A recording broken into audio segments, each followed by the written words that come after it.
Every year, thousands of tourists flock to Virginia to visit Jamestown. Most colonists, however, came from England, and English people settled villages and carried on the bulk of the trade and farming. By the time the first colonists settled in North America, the idea of limited government was accepted in England. As centuries passed, the English came to regard the Magna Carta as the beginning of the idea of limited government. The colonists firmly believed in a representative government. European ideas on the government deeply influenced the American colonists.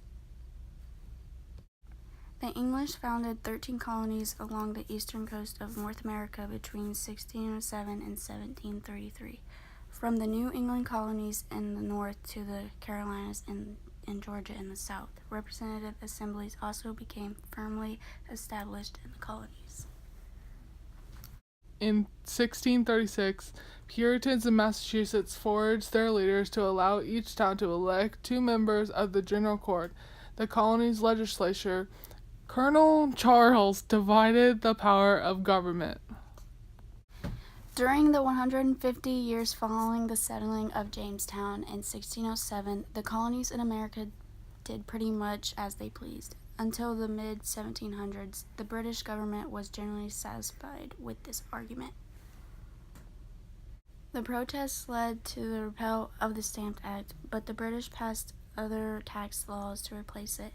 Before the mid-1770s, most colonists thought of themselves as British subjects. At the same time, each of the colonies developed largely on its own. In 1765, 9 colonies sent delegates to a meeting in New York called the Stamp Act Congress. By 1773, organizations called the Committees of Correspondence were arguing resistance to the British.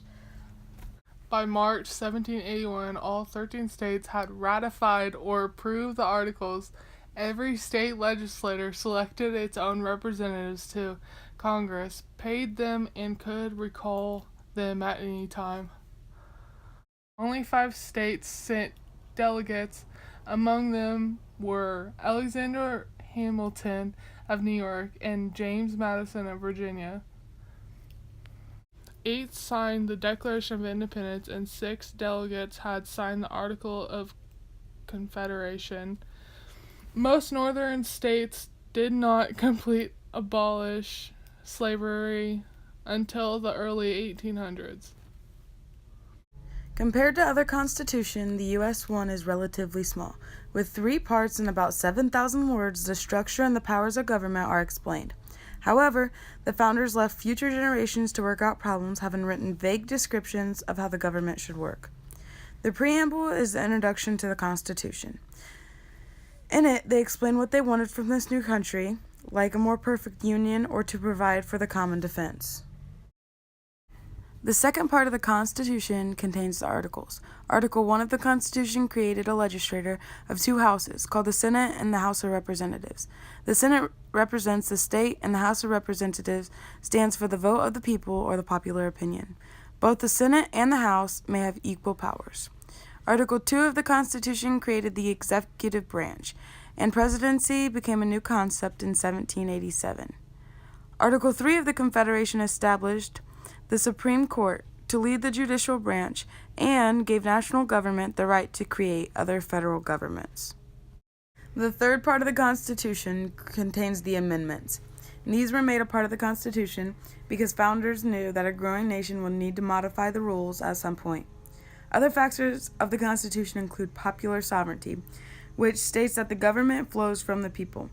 Federalism, which is the division of the power between the national government and the state government, is another thing included in the Constitution.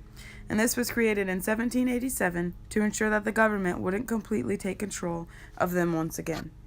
Those who support judicial restraints believe that the courts should avoid taking the initiative on social and political issues. The Constitution also has been changed informally through customs that have been developed over time.